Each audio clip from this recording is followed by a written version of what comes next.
Halo sahabat nonton, siapa nih yang penasaran dengan kelanjutan cerita dari drama Brewing Love? Yuk kita mulai jalur cerita kelanjutan episode 10 ya. Nah kan bener, jadi selagi tim Yongju menunggu persetujuan peluncuran bir baru mereka, Ketua Yong mulai menghasut para ketua tim lainnya. Ketua Yong mulai mengubah keadaan dengan permainan politiknya. Ketua Yong berkata, ini ngapain ngeluncurin 3 bir baru berbeda? Nanti juga ujung-ujungnya yang laku cuma satu aja.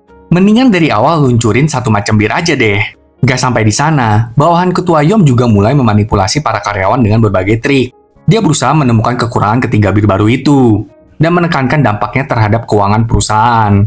Tentu aja, hal ini membuat hasil penilaian internal tidak menguntungkan bagi tim Yongju. Mereka tidak memperoleh skor yang baik untuk survei ini.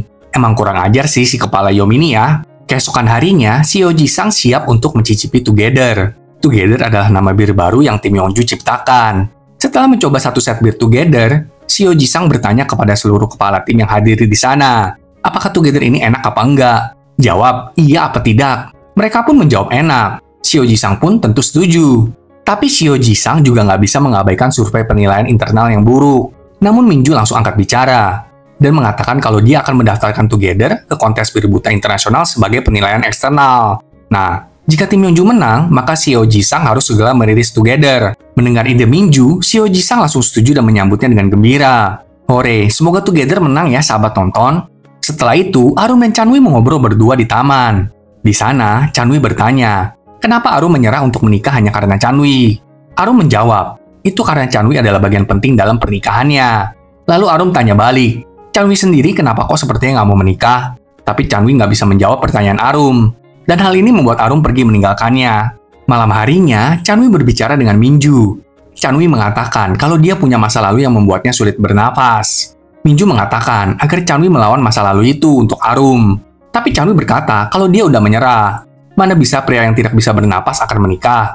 Chanwi mengklaim kalau dirinya bahkan nggak tahu kapan dia akan membaik. Gimana kalau tiba-tiba masa lalu menghantuiku? Dan aku mendadak pingsan di depan Arum. Aku bahkan pria yang nggak bisa melindungi wanitaku. Keesokan paginya, Yongju datang ke rumah Minju, sembari meminum teh bersama. Minju bertanya, kenapa Yongju nggak pernah menanyakan masa lalu Minju? Yongju menjawab menurutnya, masa kini yang terpenting. Yongju hanya akan melihat Minju yang sekarang ada di depannya. Minju adalah orang yang bekerja keras sampai sejauh ini, walaupun dia telah melewati jalan hidup yang sulit. Semoga kita semua juga bisa kuat seperti itu ya, sahabat tonton.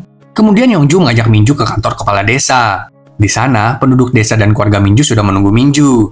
Minju tentu kaget dengan kedatangan keluarganya. Para penduduk desa mengajak keluarga Minju untuk makan bersama.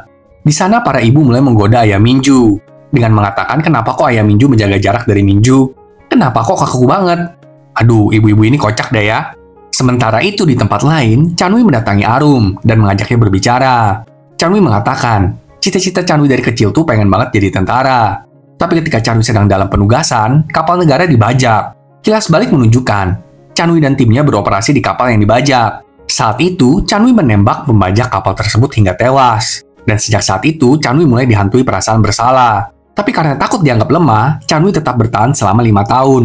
Namun Chanwi makin gak sanggup menahan itu. Hingga sekarang, Chanwi bahkan masih bisa mencium bau darah dari saat itu. Chanwi menceritakan lebih lanjut, kalau keluarganya mengetahui keadaan Chanwi. Ketika Chanwi lagi nggak bisa makan, keluarganya juga ikut-ikutan nggak bisa makan. Ketika Chanwi nggak bisa bernapas, keluarganya pun nggak bisa. Maka karena itulah Chanwi kabur alias meninggalkan rumah, agar keluarganya bisa makan dengan benar dan beristirahat. Sekarang, Chanwi bertanya kepada Arum, bisakah Arum menjalani hidup seperti itu bersama Chanwi yang seperti ini? Setelah mengatakan semuanya itu, trauma Chanwi mulai kambuh, dan dia berlari keluar. Arum mengejar Chanwi. Chanwi hampir pingsan, dan Arum menangkapnya sambil mengatakan, aku akan mencobanya. Aku akan mencoba makan dengan baik dan ingat untuk bernapas. Aku akan berusaha sebaik mungkin dan menyerah saat sudah terlalu berat bagiku. Jadi jangan lari dariku jika itu yang kamu takutkan. Wah, mantap banget ya ini. Malam itu, Yongju menyiapkan sekotak bir untuk Minju, agar Minju dan ayahnya bisa mengobrol berdua. Minju mengikuti perintah Yongju dan menghampiri ayahnya. Di sana, ayah Minju mengatakan kalau Yongju adalah orang yang berharga untuk ayah Minju maupun untuk Minju. Mendengar itu, Minju bertanya, kalau memang begitu, kenapa ayah nggak melayat sewaktu nenek Yongju meninggal? Ayah Minju menjawab, sebenarnya dia datang, tapi hanya sampai di pintu aja. Itu karena sejak kematian ibu kandung Minju, ayah Minju nggak bisa menghadiri pemakaman. Pemakaman membuat ayah Minju takut. Ayahnya juga menambahkan, Kalau dari dulu, Ayah Minju dipaksa menjadi pria dalam arti tradisional. Ayah Minju nggak pernah bertemu dengan pria seperti Minju, yang sensitif terhadap tiap emosi kecil. Meski Ayah Minju ingin dekat dengan Minju, ayahnya itu bingung bagaimana caranya. Dan hanya ibu kandung Minju aja yang bisa. Maka karena itu, Ayah Minju bersandar kepadanya. Tapi ibu kandung Minju pergi begitu cepat, sehingga Ayah Minju makin bingung harus bagaimana terhadap Minju. Minju bertanya, kenapa ayahnya nggak pernah memberitahu semua ini kepada Minju sebelumnya. Ayah Minju menjawab, kamu itu loh, pandai membaca perasaan orang lain. Tapi perasaan ayahmu sendiri terlewatkan. Ayah Minju menambahkan, kalau dirinya bangga, Minju bisa menjadi kestabilan bagi seluruh penduduk desa itu. Mereka pun akhirnya berbaikan dan tertawa bersama. Setelah semua acara ini, Yeonju dan Minju pun berjalan pulang. Mereka membahas tentang kompetisi bir buta internasional. Minju sudah mempersiapkan semuanya untuk kompetisi itu. Yeonju memberikan semangat kepada Minju. Kalau Together akan menang dan sukses ke depannya. Hari bir buta internasional pun dimulai. Para juri mulai mencicipi seluruh bir yang diikutsertakan untuk lomba. Dan tibalah kepada hasil akhirnya. Di sana, Ketua Yom terus-menerus mengatakan hal buruk tentang Together. Terungkap nih, ternyata Ketua Yom menyuruh seseorang untuk mengambil bir yang telah Minju siapkan untuk kompetisi dan menukar bir tersebut. Dan sampailah kepada keputusan pemenang juara pertama. Dan itu tentu adalah bir Minju si Together. Ketika bir Together menang nih sahabat nonton sebagai juara pertama. Hal ini tentu aja membuat Ketua Yom kesal. Makanya, rasain deh lu, jahat banget sih. Setelah mengambil piala emasnya, Minju mendatangi meja timnya dan menegur Ketua Yom.